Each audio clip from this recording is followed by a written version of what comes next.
Assalamualaikum teman-teman, selamat berjumpa lagi dengan saya Abdurrahman dan masih tetap di channel Abdurrahman ya. Dan masih tetap juga mengupas tentang seputaran gangguan asam lambung GERD anxieties psikosomatis. Nah, di season kali ini saya agak terlambat ya, agak terlambat share videonya karena memang seperti biasa ya. Kalau di hari libur itu saya selalu mengunjungi teman-teman yang belum membaik gitu, teman-teman ya, walaupun misalnya sekarang libur kok Pak Abdurrahman nih share videonya terlalu malam gitu ya teman-teman ya. Nah, memang seperti biasa ya, kalau misalnya di hari libur itu saya nggak bisa share video di siang hari teman-teman, karena di siang hari itu selalu dipergunakan mengunjungi teman-teman yang belum membaik gitu teman-teman ya. Dan untuk pulang dari mengunjungi teman-teman yang belum membaik itu sebetulnya tadi itu pulangnya agak sore juga gitu teman-teman ya. Tetapi saya tidak bisa share video juga karena memang tadi saya kedatangan tamu, itu Bapak Kiai Eyang Restu Gumilar gitu teman-teman ya. Nah, kita itu tadi ngobrol masalah perkembangan seputaran channel YouTube gitu teman-teman ya, bagaimana cara mengembangkannya, bagaimana cara agar berkembang dengan cepat gitu teman-teman ya. Nah, tadi kita ngobrol panjang lebar. Nah, bagi teman-teman yang penasaran dengan channelnya Pak Kiai Eyang Restu Gumilar, silakan kalian tengok channelnya Cakra Buana gitu teman-teman ya. Jadi nama channelnya itu Cakra Buana, yang punyanya itu Bapak Kiai Eyang Restu Gumilar gitu teman-teman ya. Dan kalian juga bisa bertanya nanti ke Eyang Restu Gumilar, ke Pak Kiai Eyang Restu Gumilar, bertanya tentang seputaran bagaimana doa untuk menenangkan diri gitu teman-teman ya. Nanti kalian boleh bertanya di channelnya Cakra Buana, Pak Haji atau misalnya Pak Kiai, gimana nih mengalihkan pikiran negatif, cara menenangkannya gimana, doanya apa biar lebih cepat, biar kita itu juga dikaruniai oleh Allah gitu teman-teman ya. Silakan boleh bertanya di situ. Nah itu teman-teman ya. Jadi tengok saja channelnya Cakra Buana, itu yang punyanya Pak Kiai Eyang Restu Gumilar gitu teman-teman ya. Nah, siapa sih sebetulnya Eyang Restu Gumilar itu? Eyang Restu Gumilar itu salah satu sesepuh yang ada di sini gitu teman-teman ya, tempat kami curhat, para pemuda curhat, tempat orang-orang curhat. Itulah Eyang Restu Gumilar. Nah itu teman-teman, jadi kalian nggak usah sungkan juga kalau misalkan mau bertanya tentang Pak doa menenangkan diri apa gitu ya, Pak doa untuk kesembuhan apa, silakan boleh bertanya. Dan nanti dia juga akan share video tentang menenangkan diri, kemudian akan share juga cara doa-doa penyembuhan untuk orang-orang yang terkena gangguan asam lambung dan anxieties psikosomatis. Nah itu teman-teman ya. Nah, di season kali ini teman-teman ya, saya akan share video tentang perasaan dingin ya. Karena untuk orang-orang yang terkena gangguan asam lambung dan anxieties psikosomatis itu selalu merasakan dingin gitu ya, hawa dingin. Jadi badan kita itu terasa dingin ya. Kadang kaki terasa dingin, tangan terasa dingin gitu teman-teman, badan terasa dingin ya. Nah itulah gangguan asam lambung dan anxieties psikosomatis, sensasinya sangat banyak sekali termasuk dari rasa dingin gitu teman-teman ya. Dan kadang kalau misalnya kita hanya belum paham, kadang kita bingung juga kenapa nih badan saya selalu mengalami kedinginan gitu teman-teman ya. Nah padahal kalau misalnya kalian paham, itu untuk sensasi kedinginan mudah sekali ya untuk kita tangani. Nah itu teman-teman ya. Nah makanya bagi teman-teman ketika ingin menangani segala sesuatu sensasi yang hadir dari gangguan asam lambung dan anxieties psikosomatis, alangkah baiknya kalian cari tahu dulu penyebabnya teman-teman ya. Karena kalau misalnya kalian sudah tahu penyebabnya, kalian itu pasti bakalan bisa menanganinya dengan mudah teman-teman. Kenapa saya katakan dengan mudah? Karena gangguan asam lambung dan anxieties psikosomatis semuanya sensasinya itu sensasi rumahan teman-teman ya. Sensasi rumahan, kayak macam sekarang kedinginan, selalu merasakan kedinginan teman-teman ya. Itu sebetulnya penyebabnya bukan dari asam lambung teman-teman, bukan sama sekali, tidak ada kaitannya dengan asam lambung ya. Nah tetapi kenapa yang mempunyai gangguan asam lambung dan anxieties psikosomatis, kenapa Pak selalu merasakan kedinginan gitu kan? Nah itu teman-teman ya, berbeda dengan orang lain yang tidak terkena gangguan asam lambung dan anxieties psikosomatis, jarang sekali mengalami kedinginan. Nah berarti itu kan fix ya dari asam lambung, bukan teman-teman ya. Kita selalu mengalami kedinginan, dan kedinginan kita itu selalu bervariasi ya. Kadang kaki terasa dingin gitu teman-teman ya, tangannya terasa dingin, badannya terasa dingin gitu teman-teman ya. Itu bukan dari asam lambung teman-teman ya, sama sekali tidak ada kaitannya dengan asam lambung. Tetapi ketika kalian selalu mengalami kedinginan, itu biasanya orang-orang yang terkena gangguan asam lambung dan anxieties psikosomatis malas bergerak teman-teman ya, malas olahraga, itu penyebabnya ya, bukan dari asam lambung. wajar saja kalau misalnya kalian jarang bergerak, kerjanya cuma tiduran gitu teman-teman ya. Jadi tidak ada yang digerakkan ya wajar saja sih menurut saya kalau misalkan selalu merasa dingin gitu teman-teman ya. Wajarnya beginilah. Coba ingat-ingat ketika kalian sebelum terkena gangguan asam lambung dan artritis psikosomatis, ketika sedang sehat-sehatnya ya. Badan kita misalkan lagi biasa-biasa saja, lagi normal-normal saja. Kemudian mau melakukan olahraga.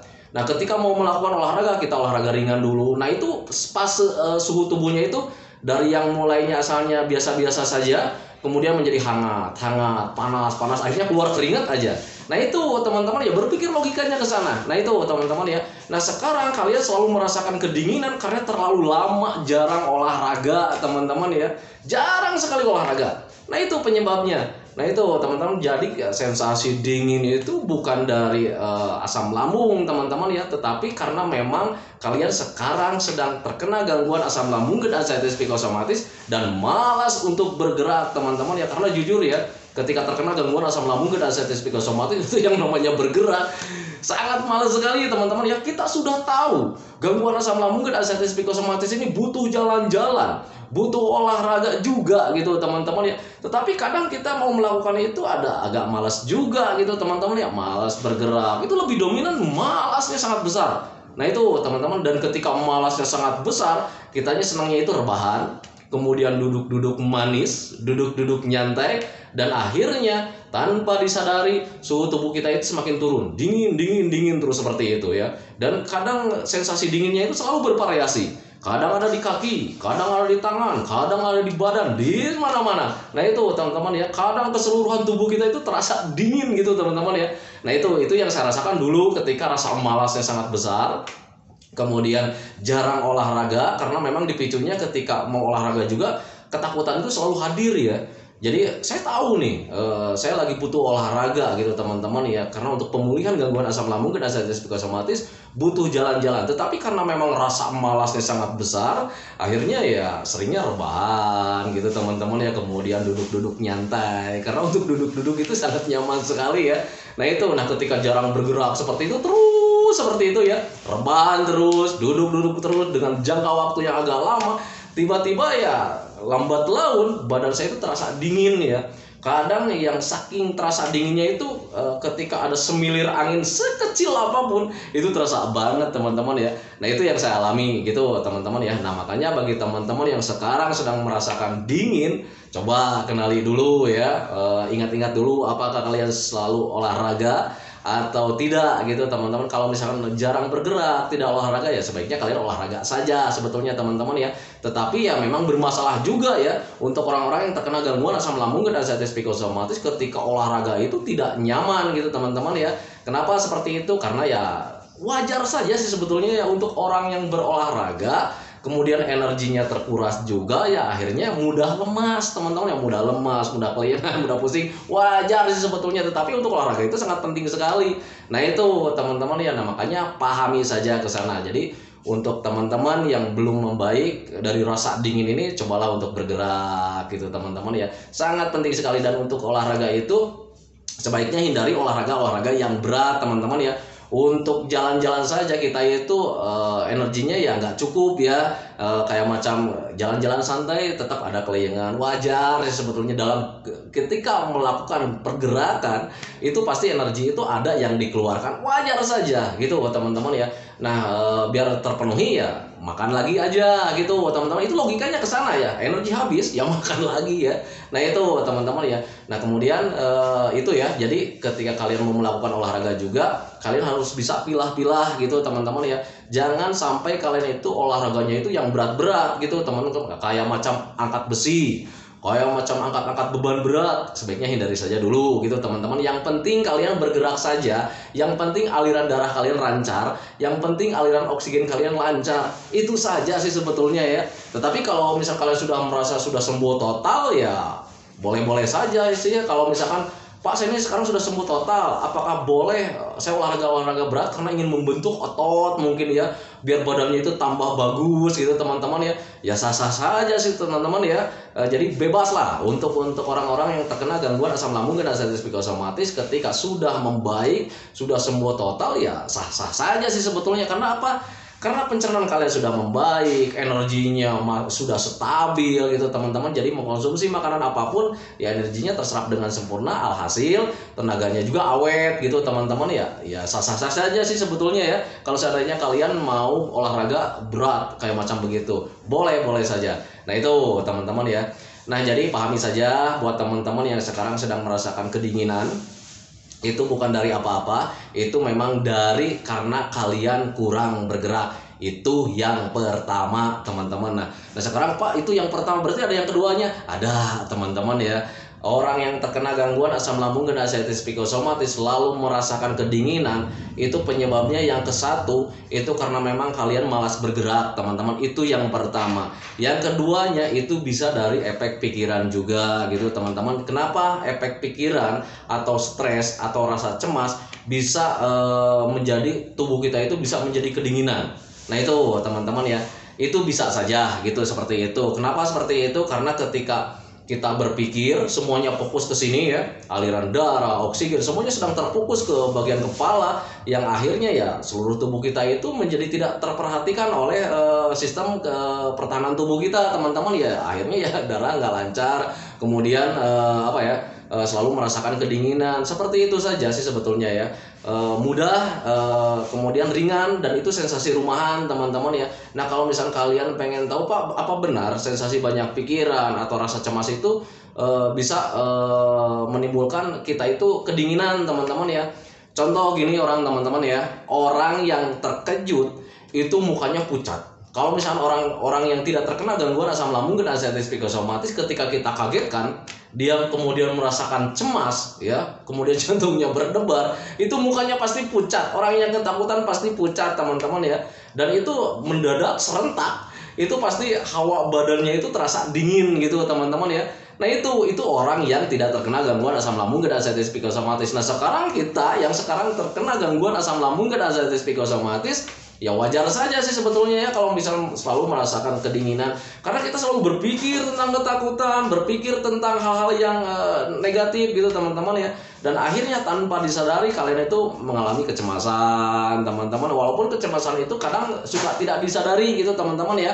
Coba ingat-ingat, apakah kalian selalu memikirkan tentang kematian atau memikirkan tentang hal-hal negatif teman-teman ya. Dan itu menjadi ketakutan tersendiri tanpa disadari. Itu yang namanya ketakutan pasti ada kekhawatiran ya, ada kekhawatiran, kitanya itu gelisah ya, takutnya ini penyakit yang berbahaya. Nah tanpa disadari itu menjadi kecemasan tersendiri teman-teman ya. Dan akhirnya ya hawa panas kita itu, hawa hangat tubuh kita itu terkuras mungkin ya. Nah seperti itu, jadi kita itu selalu mengalami kedinginan setiap hari. Nah itu teman-teman. Nah ketika kalian tahu penyebabnya ya sudah, berarti kalian bisa menanganinya dengan mudah. Oh saya itu kurang olahraga, ya logikanya kalian olahraga lah gitu teman-teman ya, jalan-jalan santai saja gitu teman-teman ya. Kemudian bantu juga dengan sering berjemur. Nah untuk sering berjemur teman-teman ya, saya selalu menganjurkan ayo berjemur. Untuk sering berjemur, untuk gangguan asam lambung dan ascites psikosomatis, kalian harus sering berjemur. Tetapi hindari juga bagian kepalanya itu ikut terjemur teman-teman ya. Dan ini ada yang bertanya juga, kenapa sih Pak untuk orang yang terkena gangguan asam lambung dan ascites psikosomatis, kenapa di bagian kepalanya itu tidak boleh terjemur dulu gitu teman-teman ya. Nah biasanya untuk orang-orang yang terkena gangguan asam lambung dan ascites psikosomatis, semua tubuh kita itu sedang lemah teman-teman ya. Jadi terlalu sensitif juga gitu teman-teman ya. Untuk orang normal mungkin kita kalau misalnya kita berjemur bahkan misalkan berjam-jam, kita itu mungkin biasa-biasa saja. Karena apa? Karena ya sistem pertahanan tubuhnya sedang kuat-kuatnya gitu teman-teman ya. Nah tetapi berbeda ketika orang-orang yang terkena gangguan asam lambung dan ascites psikosomatis, sistem pertahanan tubuhnya itu sedang melemah teman-teman, imun kita sedang melemah teman-teman ya. Jadi ketika sering terjemur itu ya mudah pusing teman-teman ya. Nah itu, jadi pahami saja ke sana. Dan ketika kalian nanti pusing, pikirannya belum bisa terjaga dengan sempurna, akhirnya berpikirnya kemana-mana ya. Waduh ini pusing nih, jangan-jangan ini dari lambung juga.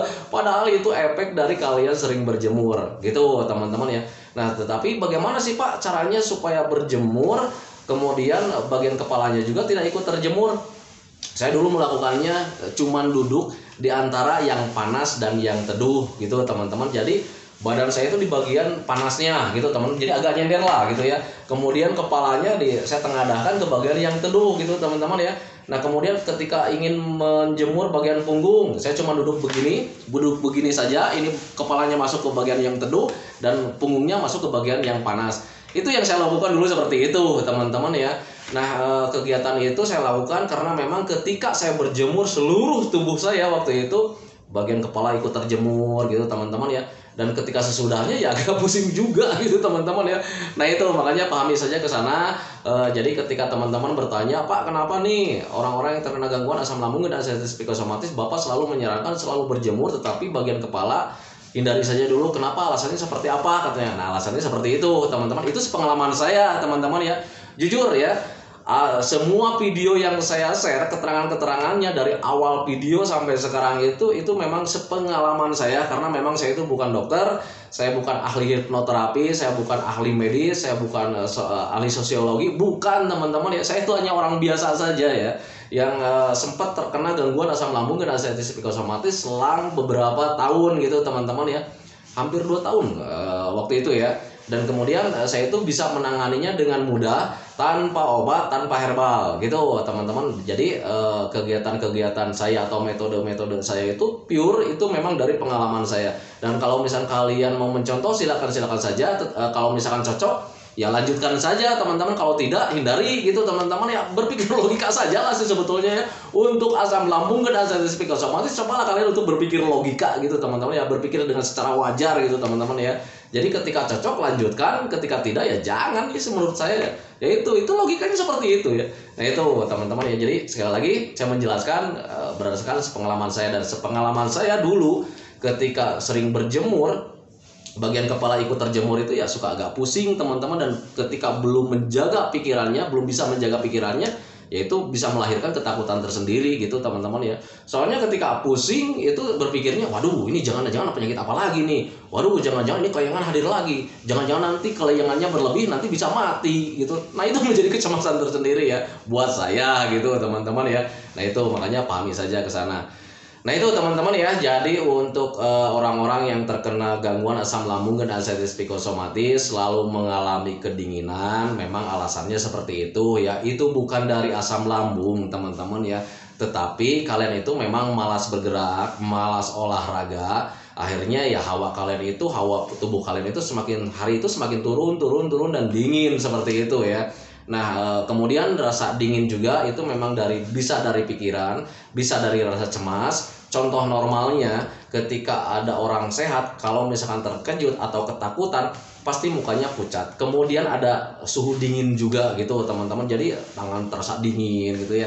Itu seperti itu contoh kecilnya saja. Nah, makanya pahami saja ke sana. Nah, jadi ketika kalian sekarang, oh ternyata ini saya kurang olahraga, saya kurang jalan-jalan, saya kurang berjemur. Cobalah untuk gerak jalan biasa saja, nggak usah lari ya.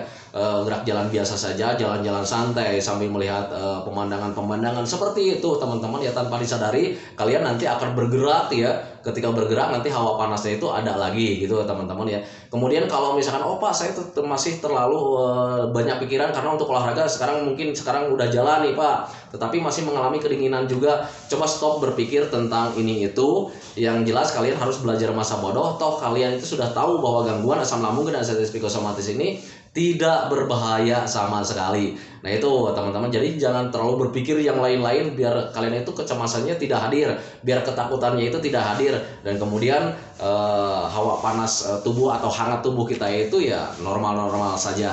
Nah itu teman-teman ya.